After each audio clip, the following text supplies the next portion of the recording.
All right, everyone. Welcome to the show. We're live today. We have our career coaches that we'll bring on stage shortly. Everyone that is making their way into the call, feel free to leave a comment. We do have a comment section that we can have as a part of our discussion today. So real quick, just wanted to say that Success Panda is rolling out some new features coming up. We're rolling out hiring managers, we're rolling out technologies, and we're rolling out some networking, which is we're going to be added to it. So if you haven't signed up for an account, just sign up at successpanda.io. And let's go ahead and bring on our lovely lady panelists and our guests. So we have Priscilla Fletcher and Carly Agar joining us today. So, ladies, do you wanna give like a quick 60-second intro of who you are and maybe something fun you like to do? Whichever one of you wants to go first. You can rock, paper, scissors. That's how I make all the important decisions in my life. We're both just like, Priscilla, you go first. Yeah, okay. Thank you. Hi, everyone. My name is Priscilla Fletcher. I am a career coach and the founder of Latinos in Success. I'm based in New York City. Something fun I love to do is going to concerts or comedy shows. That's something that I try to do at least 3 or 6 times a year if I can. That's what takes me out of the work mode and family mode and everything. Nice. Concerts are fun. So fun. Hey, everyone. My name is Carly Agar, and I currently run 2 coaching programs for customer success job seekers, one for career transitioners, and then one for experienced CSMs looking for their next role in the field. Something that I do for fun, I have a really love-hate toxic relationship with right now, but it is golf. Currently, Ooh. we are not really getting along, but generally, what I do for fun is go golf. And now it's more so when I wanna torture myself and feel really bad about myself. That's what I go do. That's awesome. I actually went putt-putting. This is not the same, but same universe here. So not the same, I but took I took my 4 kids putt-putting, with the family, that's and that could be torturous for kids yeah, on so when you the said golf you have course. yeah, Yeah. when you said you have a love-hate relationship, I was like, "Yeah." It just made me think of my putt-putt story where, like, my youngest, he's 4 years old, and it's just like he was obsessed with throwing the golf ball into, like, the little rivers and the Yes. little water things. He Yeah. wanted to see the ball, like, float down. He was more interested in throwing the golf ball in there, so Yeah. maybe you and him have that in common where you keep hitting it into the water. That is, you know what? Highly offensive, but also highly accurate. That's funny. Alright. Well, the like I said before, kind of on our pre-call, this is just gonna be, you both are career coaches. I've done a little coaching myself too, been building more Success Panda of recent. But, let's talk about career coaching, let's talk about the customer success, profession and the job market on all these things. So, the first question I just wanna put to both of you, and maybe we'll start with Priscilla first, and then Carly can go second, um, is what are you seeing? What's the update? What's the update in the market? What are you seeing? Do you feel like things are picking up? Are things slowing down, about the same? What are your thoughts? Yeah, good question.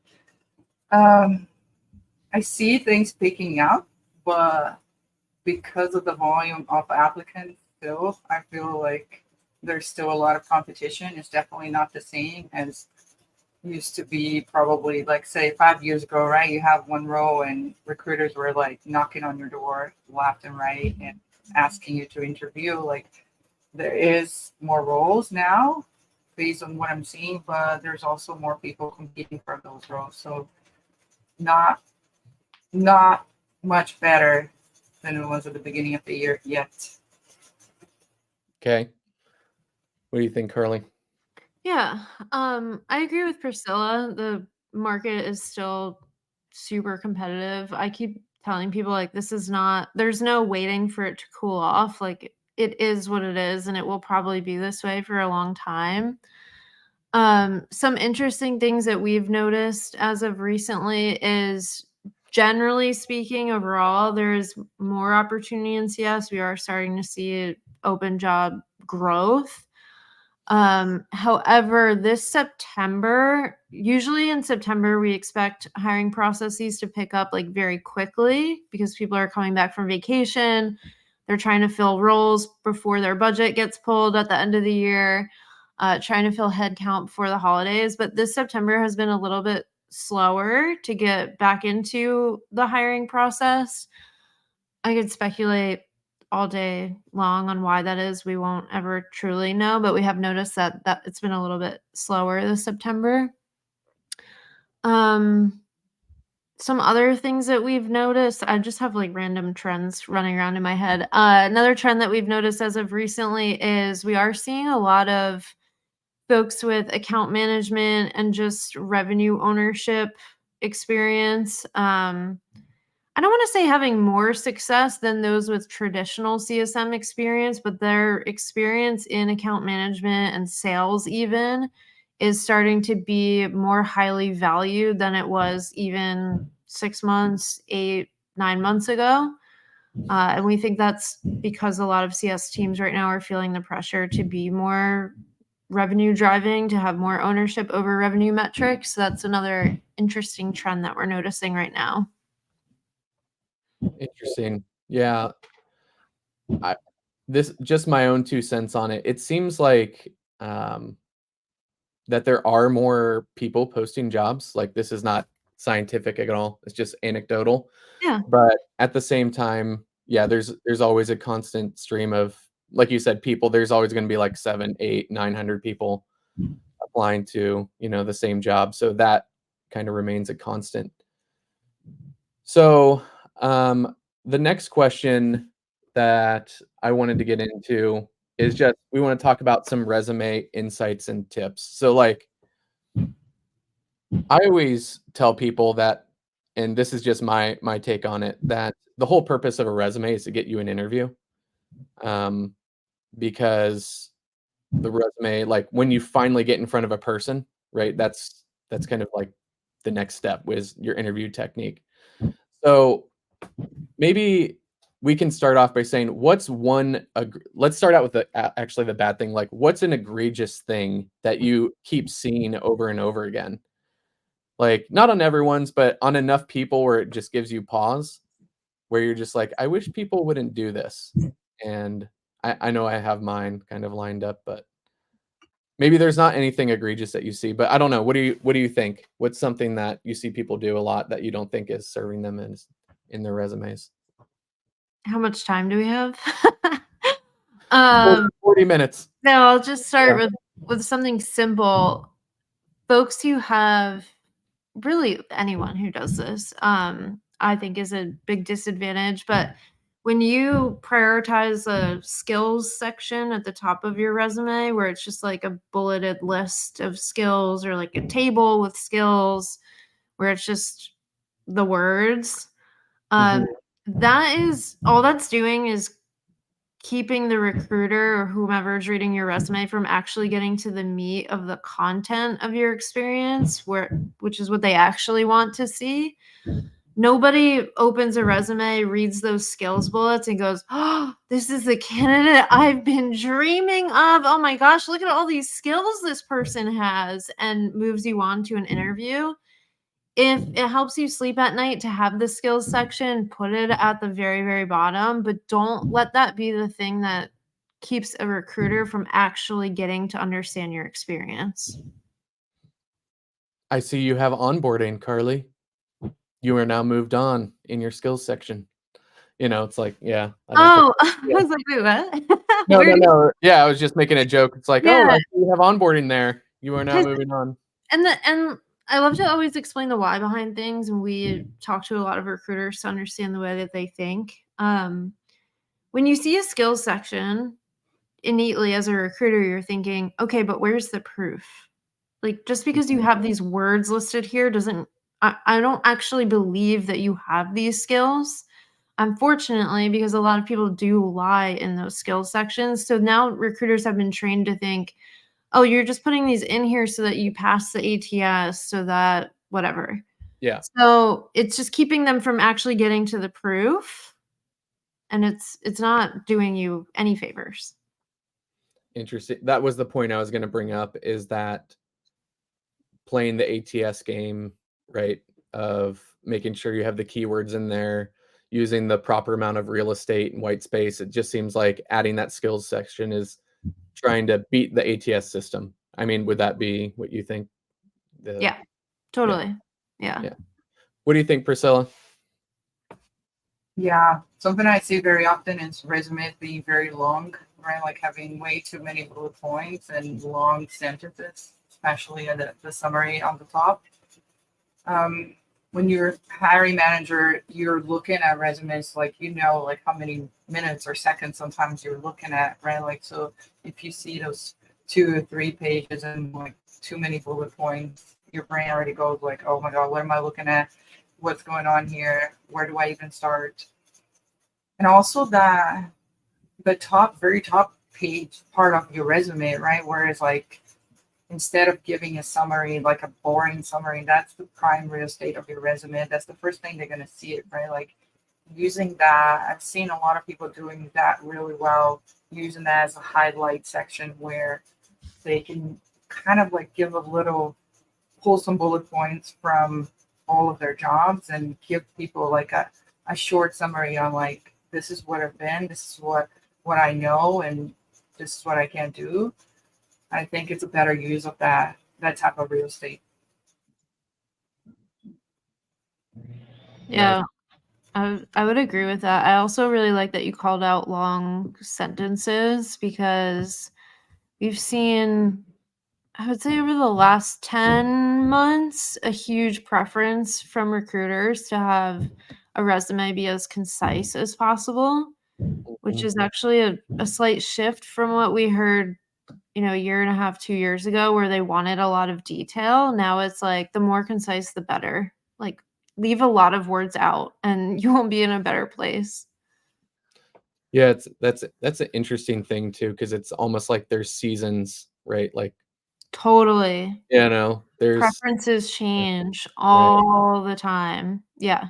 Yeah. Like right now I have prepared like a one-page resume, and people have asked me, they're like, You have all this experience. How do you have like a one-page resume?" And I'm like, when I was hiring people, I wasn't looking at like their fourth experience ago, third bullet down. Like, I never read it. I have no idea what it said, right?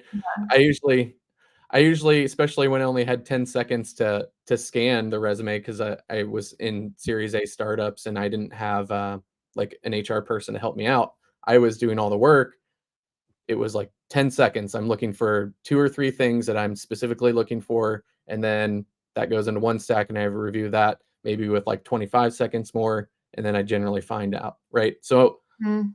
I'm not looking at like your third, fourth experience, like your last bullets. I'm just not reading through all of them. So making sure that your most impactful bullets are at the top too is always super helpful. Anything else we want to talk about with resumes? I mean, like you said, we could wax poetic about it for all the There's nuances. so much we could talk about here. Do we wanna open that can of worms? Well, Are let's there go. questions from the group? Can we ask the audience if they have resume questions? Yeah. So if you're listening, if you have resume questions, just post them in the chat, and then we can bring those on to the screen. So what let's talk about the like professional summary. First off, what are your thoughts? Do you call it professional summary? Do you call it summary?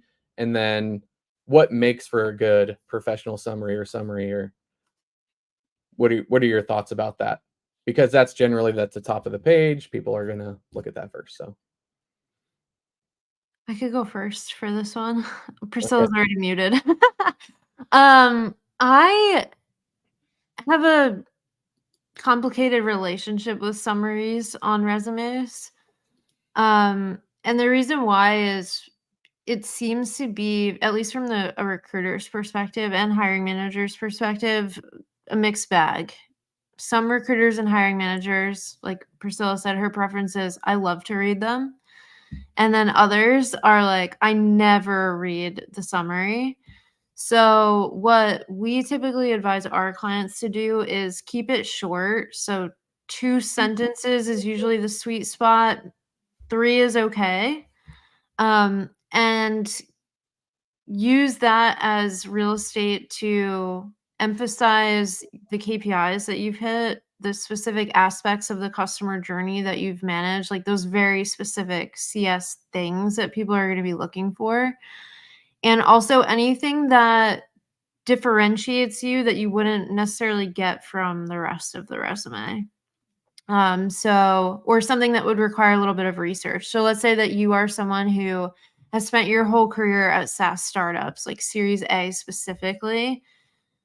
Yeah, a hiring manager or recruiter could get that from your resume, but they would have to go look at the companies you work for and the time that you worked for them. So that's something that you could call out, especially if you're excited to work at Series A startups, is like, I've spent 8 years at Series A startups as a CSM. So that's my 2 cents on summaries. I'm curious to hear Priscilla's because I know that everyone's opinion kind of differs on this. Yeah, for me, it's usually the first thing I look at, right? Like, I want to see, like, what else can I know about this person that is not in the bullet points, right? Like, that they're not giving me here in other places of the resume.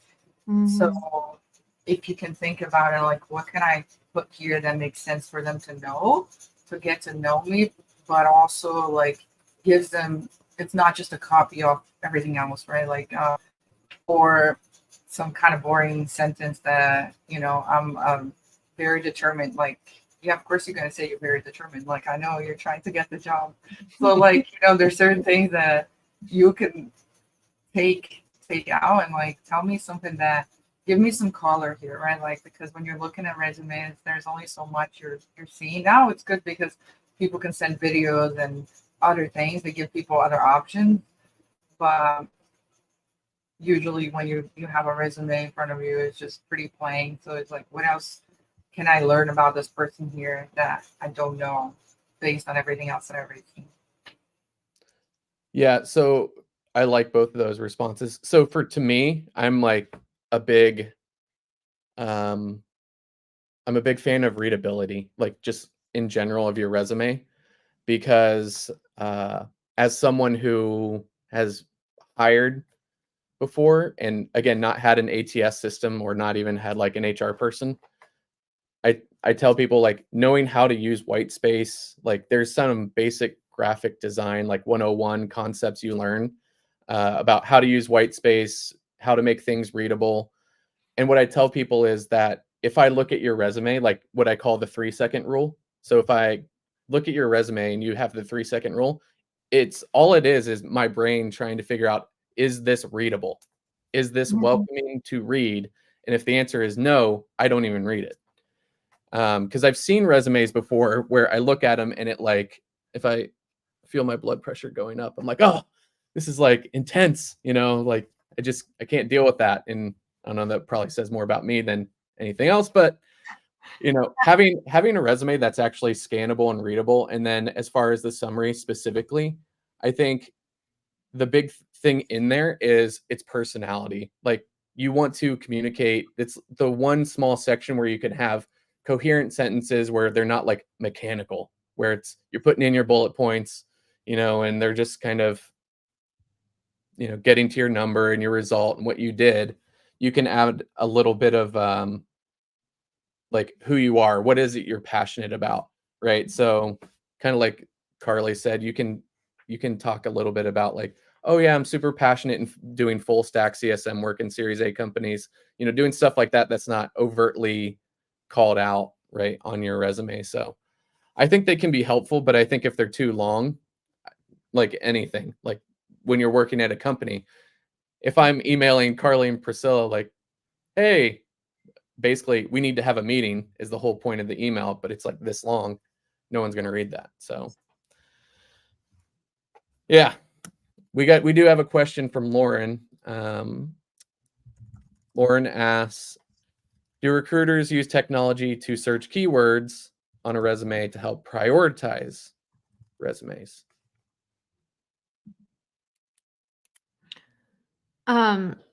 There's a lot of myths and misunderstandings out there about ATS systems. The large majority of them, no. There are a few where you can search keywords, although most recruiters are not doing that. And this whole concept of AI, like scanning the resumes for recruiters, it is something that it is technology that has like just started to come out, but most companies have not adopted it yet. And if they have started to adopt it, it is like maybe 0.5% of Mm. what they're actually doing to look at resumes because it is something that's very new. So there's no company that I'm aware of right now that is like, yeah, I'm not looking at any resumes. We just have AI doing all of that for us.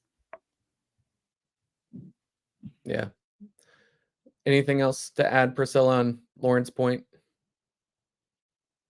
Yeah, I agree with Carly. I mean, based on my own experience, like I always worked in small startups, so we don't, you don't get access to certain technologies you have, and sometimes you just have one recruiter, right, like passing you resumes and you're looking at them. But nothing that I've heard of like that. It's like really cutting through or new that we don't know. Yeah. So we had a hiring manager call last week and we talked about resumes as well, with some CS hiring managers.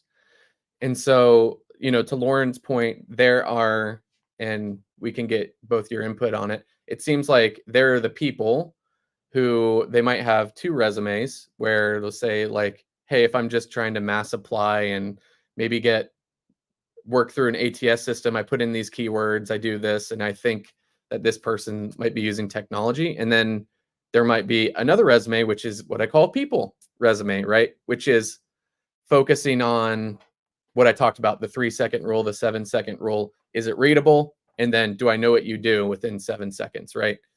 And then having kind of both resumes, what are your thoughts about having, we'll say, one resume style that is trying to optimize ATS? Because based off of last week and other calls that we've had, some hiring managers do say like, yep, we have HR, we have ATS, and basically the ones that make it through the ATS are the ones that are presented before me. So what are your thoughts in living in both of those worlds?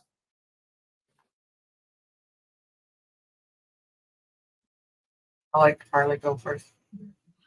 Yeah, it's interesting. I'm used to this concept of having a people versus an ATS resume recently. And what works for our clients is having one that optimizes for both. Mm-hmm. There are definitely like formatting things that you need to be aware of so that your resume parses correctly into an ATS and you're not getting basically spit out for a reason that is just a technical error. But having one resume dedicated to people eyes versus one resume dedicated to ATS eyes, to me, just seems like a lot of time and effort. And you should have one that does both really well. Yeah, that'd be ideal. What do you think, Priscilla? Yeah, I agree. I think sometimes we put so much pressure and the job search is already so hard, right? There's a lot of pressure. And if you put that pressure on top of the resume as well, it seems like you're trying too hard and people can see it through, right? Like if you like have 5 versions of your resume or so many things. To me, it's always like when people are trying too hard, it's kind of, it shows. So my opinion is like what Carly just mentioned, like have one that optimizes both, but don't spend too much energy just focusing on that because at the end of the day, you want to get the interview, but when you get in front of the hiring managers, you also don't want to be like just exhausted and also so anxious because of all the efforts you're putting in certain places. Yeah, I think Priscilla makes a really good point about time and effort as a job seeker, which is so important. My stance on trying to optimize your resume to every ATS is you're never going to know how every company uses an ATS. And even if you did, which is literally impossible, the way that they use that ATS could change next week, right? So you've almost created like an impossible challenge for yourself to create a resume that speaks to every company's ATS in the very specific way that they use their ATS, rather than using all your time and energy on something that is so unknown. Use your time and energy on something like networking, where you can very easily figure out who is either the decision maker or a heavy influencer in the decision on who gets hired. You can use LinkedIn for that. And you know what that company is looking for because it's in the job description. Present that to them in a creative way, like a video. That is much more, I don't want to say guaranteed, but you're putting your time and effort into something that is so much more sure than guessing how someone's using an ATS and trying to figure out if that's the same as one company and another company and so on and so forth. This is a simple question, but I think it can be interesting. What, in your opinion, moves someone on or what for an applicant? What's the difference between, and you can take this anywhere you want, between those people who get a first initial call for an interview and those who don't? It depends on the role, but the relevance to the role, right? So you could be a CSM with 10 years of experience, or you could be a CSM with 2 years of experience. But if you're both going after, let's say it's like a digital CSM role where it's a really high volume book of business, and that CSM with 2 years has very niche digital CS experience, they're probably going to get selected over the CSM who only has enterprise experience. So I think it's like matching to the job description, and then I would say from there, it's also your numbers and your metrics. Are you exceeding goals? Can you actually prove that you did a good job, or are you just claiming to do a good job? And lastly, it is if you have some sort of contribution beyond just your role. So have you created playbooks? Have you created a new process? Have you scaled something? Have you innovated something? Those folks are more exciting to a recruiter and hiring manager because they're like, ooh, not only did you do your job well, but you're saying you also will contribute and do things to help the team as a whole. Those are the people that are more, I want to say, interesting to talk to, right? They want to get to know those people. I agree with all of that, but there's also something else that you see a lot, like being in front of the right person at the right time, right? Sometimes you're getting in front of the right people at the right time. If you have that, your resume is also relevant. You have the experience. You are exactly what they're looking for.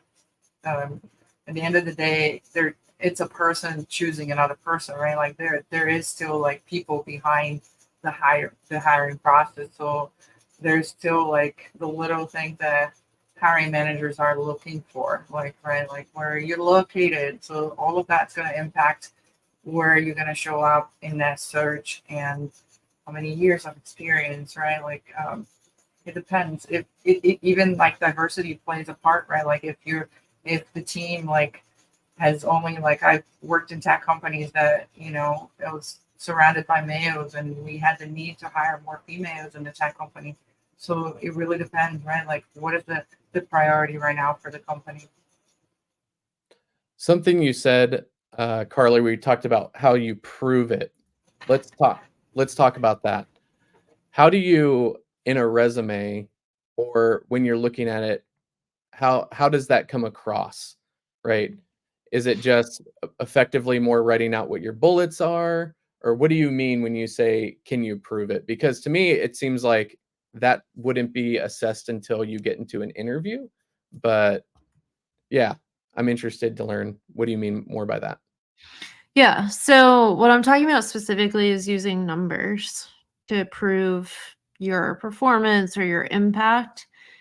And even more specifically, if you can compare what you've done to something else to give that number some context. So you could have a resume where it says like exceeded renewal goals for 3 quarters in a row. Hmm. That still leaves some questions. Like, did you actually, or are you just saying that? Now, you could have a slightly better resume bullet that says exceeded renewal rate 3 quarters in a row, and then in parentheses have Q3 106%, Q4 whatever 101%, Q1 102%. And now it's like, oh, okay, like wow, I believe that. And then you could have an even better resume where it says, exceeded my, what did I say? Renewal rate? I keep forgetting. Exceeded renewal rate 3 quarters in a row and exceeded the team average for the entire year. And then like benchmark it against an average. So really when I say prove it, it's quantify it. Give me some numbers. Give me some proof. Gotcha. That's a good segue to let's go into networking a little bit. We'll do a little bit of networking, then we would talk about interview technique. So with networking, seems like that's always a challenge for a certain cohort of people. Um, what is, not that there's the secret sauce, but what do you think is right now in this job market? What's the most effective way for people to network um, that is going to give them the best ROI on their time? What are your thoughts on that? You mean in terms of platform or in terms of? Yeah, I mean, it could be on LinkedIn or it could be in person. It could be whatever. I mean, in person is always better if you have the opportunity to attend events and to join any community events or anything that job fair. That's always my number one because you can't beat like a handshake or eye contact and smile. Any conference that you can attend that you're also learning, you're tying that networking into learning as well. But what I see for the most part is still LinkedIn, right? Like the messages either to the, people in the company or even people that have the job that you want right now, just to see what it is, what's the reality behind the curtains. Not that they're going to tell you all the dirty secrets because they still work there. So it's like, but I think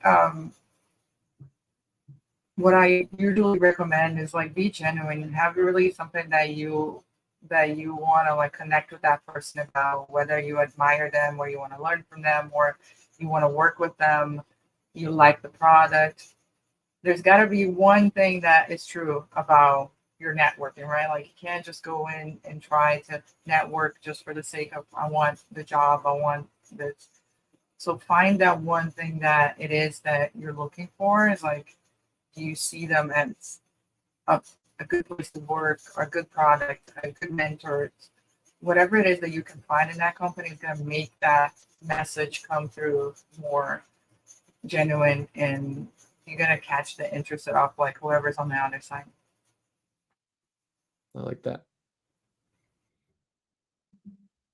Yeah, I like everything Priscilla said. In terms of what's working well, I would say something that I see a lot of is folks will kind of put all their eggs in one basket, meaning their whole strategy is like, I'm gonna DM recruiters on LinkedIn, or my whole strategy is attending CS virtual events, or like my whole strategy is this. And just with how competitive things are right now, you need to have a diverse networking strategy. So you need to be doing a little bit of everything, whether it's DMing people on LinkedIn, trying to get referrals, creating connections that way, having conversations on the phone.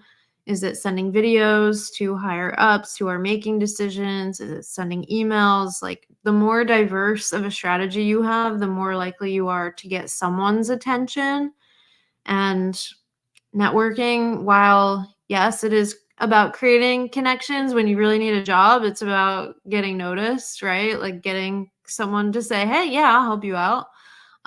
So you kind of have to like play the game a little bit and show up in a lot of different places to increase your chances of that happening.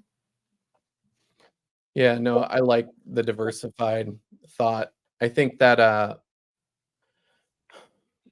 when I when I have coached or mentored people, I have a pretty straightforward, just like three phase funnel that I apply to a job search.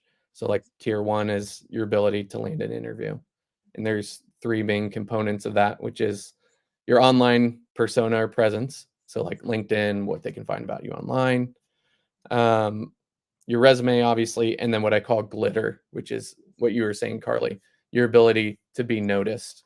And I think that what I found as I have continued to network successfully with other CS leaders or other people is that being interested in other people is like the number one thing I found that works. Just being interested in what they're doing. Um, and also don't ever ask for anything the first time you need it. Right. And so that's why I really love the Stephen Covey quote with people, fast is slow and slow is fast. And I have a number of like coaching clients who are in jobs, they're not looking for jobs. And we do these quarterly calls where the whole point is to just kind of keep them accountable. It's almost like accountability coaching, where it's like we're going to review the KPIs of how many people did you network when you have a job? Because it's much easier to find your next job when you currently have a job than when you don't have a job and then you're looking and then you have to feel like you got to send Carly, a DM on LinkedIn saying, "Hey Carly, can you help me find a job?" Right? Or Mm, send me a DM like, "Hey, do you know this person? I need to reach out to them right now." So I know that doesn't so much help people who are currently looking for a job, but I think the takeaway message is like networking is more of a culture of a candidate. Like either some people want to do it and some people don't. And I think it's definitely beneficial to people if they have the takeaway that you should continually network. Like don't be the person that logs off of LinkedIn when you land a job for 6 months and then you never talk to anybody, right? Like use the benefit of time to be able to continually meet new people and be interested in them. So yeah, I do think that ideally everyone would have a long time to network, but for folks who are struggling, like mhm.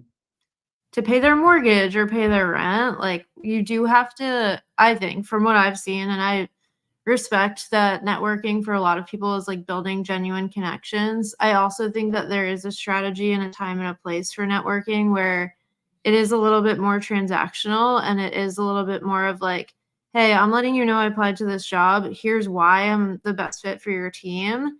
And as Mhm. long as that is genuine and you actually would be a good fit, then I think that, again, right time, right place, it can be appropriate. But yeah, I mean, ideally, you have a nice long runway to build really, mutual connections where you get to build a relationship and mutually help each other. But I also want to acknowledge that that's just not always the case for folks.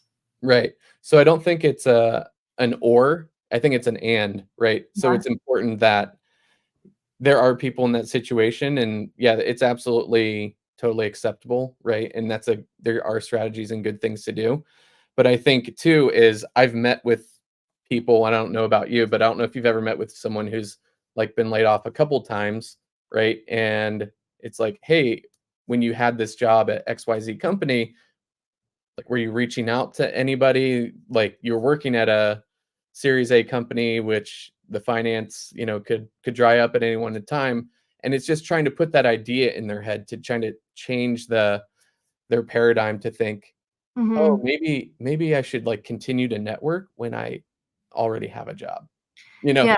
that might It's, be a revelation yeah. for No, I think that that's actually a really good point, and it's a conversation that we haven't, I think, as an industry, really had until recently, because now that we are looking at the job market and we're like, oh shoot, like this isn't gonna change anytime soon. We need to fundamentally change the way that we operate, and we need to be a lot more strategic and a lot more intentional with everything regarding our career growth.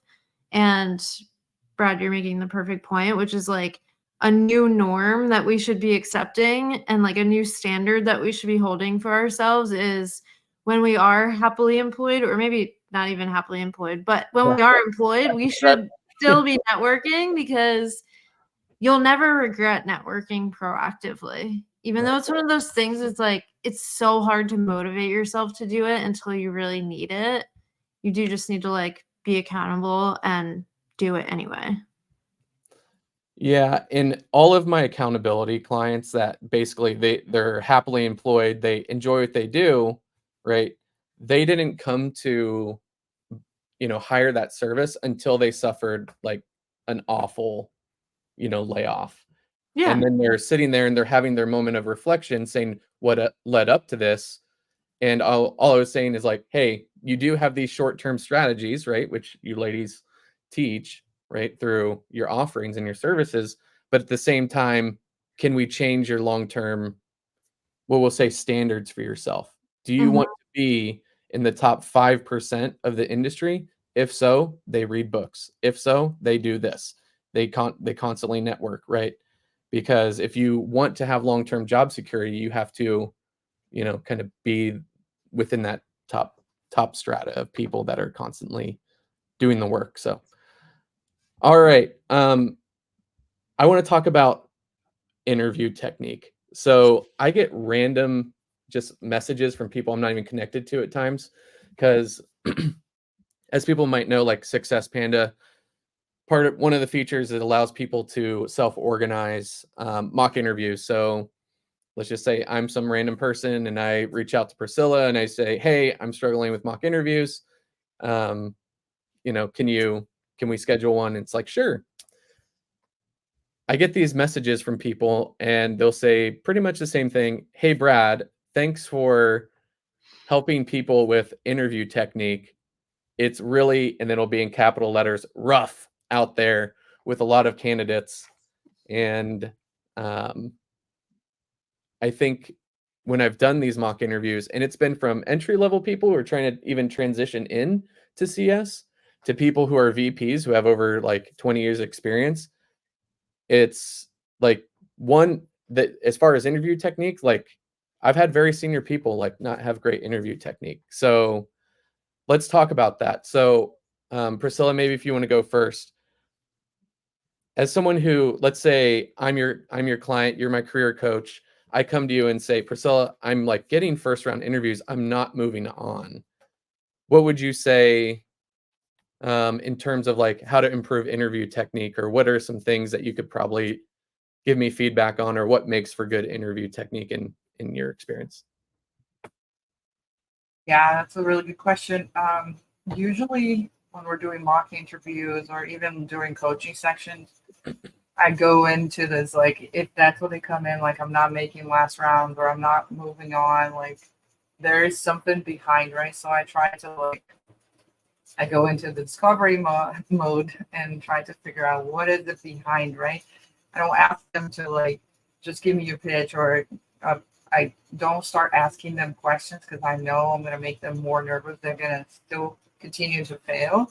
So we go in and like, okay, let's talk about your intro, but let's see what else is there in your experience. So filling the layers and going in really deep to understand. And by the end of the section, they're like, oh, I didn't think about that this was the thing from like 7 layers ago that it is blocking me from getting to the next step.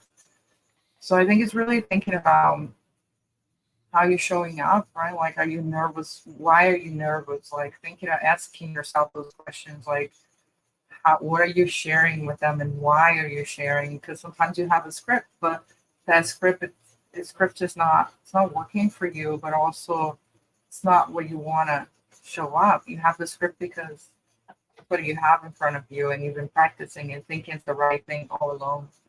And I think what I use a lot is really like taking a few steps back and like, let's really find out why you're so nervous about this role, why you're so nervous about the interview, and work on that first, because then the next steps are going to be easier.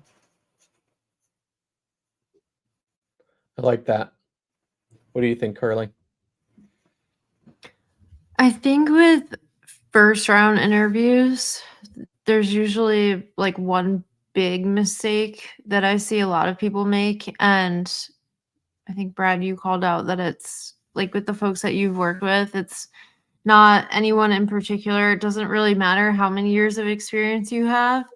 And this is also true for what I'm about to share, but it's when you go to give I call it your personal summary on that like phone screen when the recruiter's like, tell me about yourself, or like, walk me through your experience. What I hear so often is folks have this elevator pitch, right? We like to use that term all the time. They have this elevator pitch that they've probably practiced for weeks and weeks and weeks. They probably had so many people weigh in on it. They've been editing this thing, and now they're like, it's perfect. This is my elevator pitch. And they just copy and paste that in every phone interview.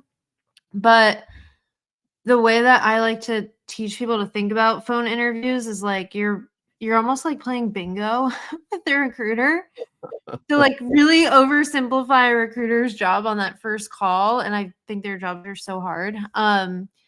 They're listening for very specific things, right? And as you say those specific things, they're marking their bingo card. Right. And if you are just copying and pasting your elevator pitch from interview to interview to interview, you're probably not hitting on the things that that recruiter wants to hear for that role at that specific company.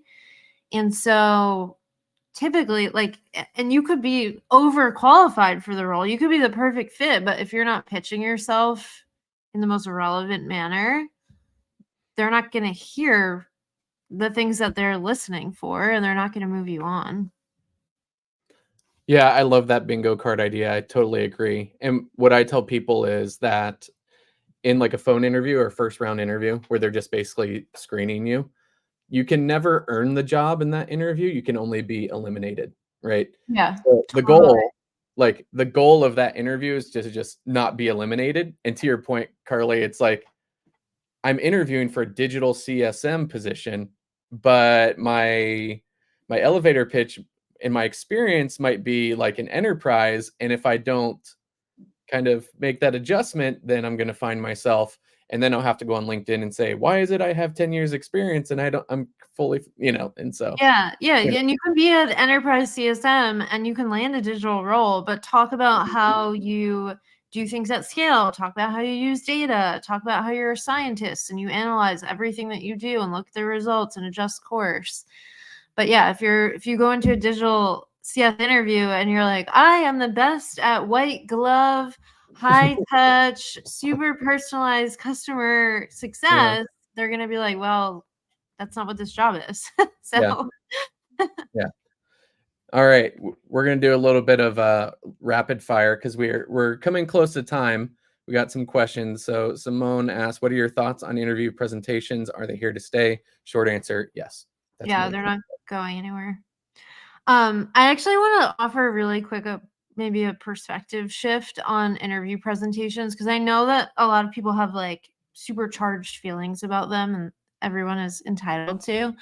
But as a candidate, I would, instead of thinking about a presentation as like a round that's designed to trick you or hold you up, I would embrace that round as the only interview round in the process where they are quite literally telling you exactly what you need to do in order to move on to the next one. So I would embrace it as like, oh my gosh, yes. This is the round where they tell me exactly what I need to do. Like they're giving me a grading rubric of all the things they're going to be listening for. And as long as I hit those key things, like I should be good. I should be moving on. So I know they're tough. It's a big time and energy suck, but it kind of is a necessary evil right now, unfortunately. What do you think, Priscilla? Yeah, I agree with everything. And I usually tell people, it's like, don't worry if you don't know the product, like the whole thing, you don't work there yet. They're looking for other things, right? Something that Carly always says, like in her podcast too. They're looking for other things, your ability to present, your ability to speak in public. They want to see if you can represent their company well, right? At the end of the day, you're going to be in front of their customers. Like, can this person show up in a way that is going to represent the company well? So there's other things that they're looking for, not just your ability to know all the ins and outs. They're looking for your ability to ask questions, right? Like your ability to pause. There's so many other things that they're looking to. So I wouldn't get caught up. So I see so many people getting caught up, but I don't know everything about the product. I need to be perfect. It's like, it's okay Yeah. if you don't know everything. Yeah, you see that perfection is like, and I understand people get nervous, and usually the presentation is towards the end or one of the final steps before offer stage. I'll just say that a couple of the people that I now coach, they reached out specifically because they got towards the end and they say, "Hey Brad, can you help me with my presentation?" And I said, "Okay, present like you would." And then I'll like stop them 5 minutes and like, "Stop, it's awful." Like, not to be bad, but it's just like, let's use this to re-engineer this whole thing, because it's like there's a reason why there's a meme called death by PowerPoint, right? There are kind of good, better, best practices when you're trying to make a presentation. And like, we can't get into all that here, but just know that having energy, being able to articulate your thoughts clearly, and like Carly said, they're trying to give you instructions. They're not trying to trick you. They're just trying to see how you think, how you prioritize time or tasks.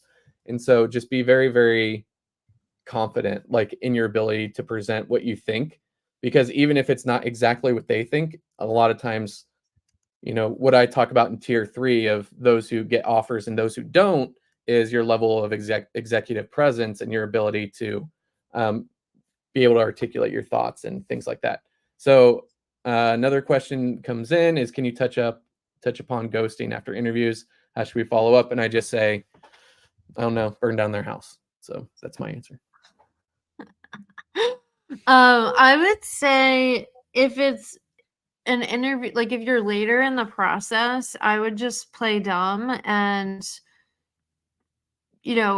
pretend like everything is great and fine. So what I mean specifically by that is like, go reach out to another recruiter at the company and be like, "Oh my gosh, like I'm not sure if maybe this role got transitioned over to you. Like I haven't heard from so and so, but I did just have this interview with, I did just have this final round interview. Like just wanted to follow up." Send them a LinkedIn message and be like, "Hey, I'm just making sure, like I'm pretty sure my emails are going to spam." And that's obviously a huge problem because I just did this big presentation for your whole hiring team last week. So I would like go out of your way to see if you're actually getting ghosted or maybe there's something else going on. If it's after like a first round or second round interview, unfortunately, I think that's very telling. If someone is ghosting you that early on, I wouldn't put time and energy into that. What do you think, Priscilla? In about a minute. I'm just going to go quick, but just remember this is something that you can control, right? Like how proactive you are and how you are like reaching out. So don't be afraid to follow up. Don't be afraid to check, because, you can't just trust one person. You can't trust, the job that you really want in one person's hands. So sometimes it might take a different person to give you an answer and all that. So control what you can control. I agree. So we do have one last question here, and we'll just ask this. How many interview rounds can you expect a candidate to go through?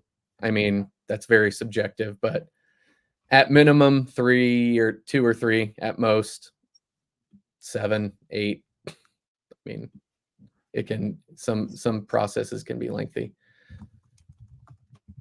So we'll just leave that at there because we are nearing the end of our time. So ladies, thanks for coming on. We're going to wrap this live show here in a couple minutes, but before we go, can you tell our audience, and there are more comments that came in, but can you tell the audience that's watching, where can people find more about you and connect with you.